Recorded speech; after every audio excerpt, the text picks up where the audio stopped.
Hello, friends. This is evangelist Scott Pauley, and I am with a dear friend, longtime friend, Pastor Dominick Cuozzo. And Brother Dominic has been here for, 13 years now? Back in Jersey for 13 years, but here at Bible Baptist for 10. 10, very good. And he pastors a wonderful church, Bible Baptist Church in New Egypt, New Jersey. It's been my privilege today to preach here, and God is using them in such a big way.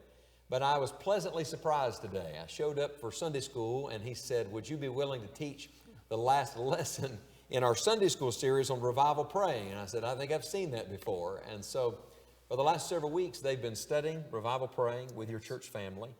And this is something we're frankly encouraging lots of pastors to prayerfully consider doing. So talk to us about how you've done it with your church and how it's been received. Well, first of all, I'd like to thank you for putting this study together. Our congregation has been doing it. We chose a month that had 5 weeks in it so that we could do all 5 lessons and dedicate a week to it. But to tell you the truth, there's so much material, we probably could have done it in 10 weeks. And our church has loved it. They've taken all the prayer challenges. It's very easy to study, and it goes right along with the passage there, which is wonderful there out of Ezra. And our folks have learned a lot. And I've been able to see that because, especially for us, this last month, we've placed a special emphasis on prayer. And so our folks have been praying together, and we've had opportunities to pray together. And it's been very, very fruitful for all of our folks. And we just appreciate you putting it together, and we've loved it. Well, I'm glad. You know, the story behind this entire study is that during the pandemic, during the quarantine, when we were all locked down for a while, I went to a church to preach a drive-in revival meeting. Who would have ever thought we'd be having drive-in meetings, you know? And you had some of those here in New Jersey. We did, right in the parking lot. Right.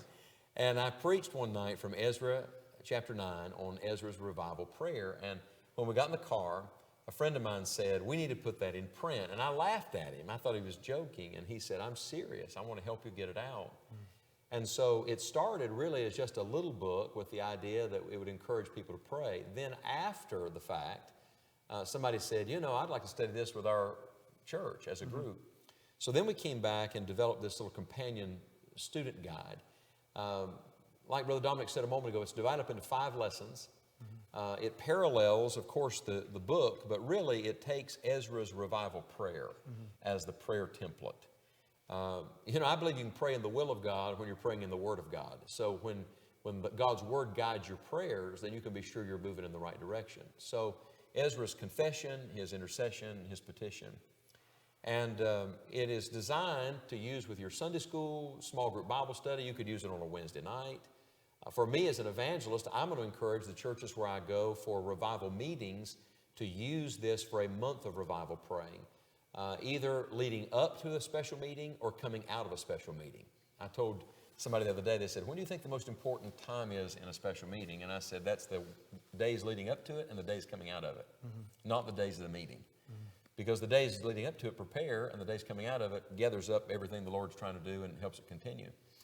We found it very, very helpful leading up to it. Our folks are thoroughly right with God. They've been praying all the way through. And I don't know how everyone has been dealing with the pandemic, but we kind of narrowed things down to just our normal services. Yes. And so we haven't been doing a regular Sunday school like we had been doing. So doing these lessons and then leading up to the revival, it was kind of a ramping back up of things and a new beginning for our Sunday school. That's good. And it's fitting to start out the Sunday school hour with a study of prayer and that emphasis on having our own hearts close with the Lord, which is the emphasis of the book and, of course, Ezra's prayer. Well, you know, as you say that, I'm thinking now towards the new year. And it'd be a great time for people to say, let's set aside a month. Let's push the spiritual reset button, seeking the Lord. And that really is the heart, the passion behind this little study. So I want to encourage pastors, youth directors, Sunday school teachers, even people with their families could utilize this. But in any format, on the job, in a school Bible club, this would be an easy way to say, let's take a portion of Scripture, Ezra 9, and let's do more than study it. Let's practice it. Let's start a prayer meeting out of this. I told somebody, my prayer is not that people will study this. My prayer is this will drive people to their knees to seek the Lord. It has been said that every great movement of God can be traced to a kneeling figure. Well, we need a great movement of God. We need some kneeling figures. We need some people seeking God with all of their heart. Now, today, this was the last week for your church family, and I was honored to get to be here as we came to the end of this series. But at the back of the little companion student guide, we've designed a number of prayer resources for 30 days of prayer. So the idea is that though you're doing this for 5 weeks, you don't want to stop there, right? Right. Your whole desire is you want to see people continue this emphasis on prayer. We challenged our folks very specifically to take the challenge, commit to the Lord, not to us or even the other church family, but commit to the Lord to spend the next 30 days in prayer, and using that resource at the end of the book. Our folks have found it very, very helpful. And I mean, the entirety of the folks that were here for Sunday school committed to keeping up with that prayer. And if that's a lasting change, is that our folks are seeking the Lord for the next 30 days in the ways that we've learned from the Scriptures, it cannot but make a good difference positively for our church. That's certainly what we want. Well, I want to thank you for using it. Thank you for recommending it to other people. And I'd like to recommend to all of you that you consider, number one, get the book. We made that very easy, very easy. The hardback book you can order, of course, from our website. The digital book is free. And somebody said, why on earth would you do such a thing? We want everybody to have the opportunity to read it that wants to. And so you can get it on Kindle. You can get it through Apple. It's available for you, Revival Praying. And then just this week, it's now out in audiobook format, which we're excited about on Audible and also Apple. And so if you like to listen to books, it'd be a good way to do it. So get the full-length book. And then FaithWorks Media that produced all of this and published it, they'll help you with the student guide. You can get them in bulk, very inexpensively. We'll work with you on all of that. And there are other prayer resources available.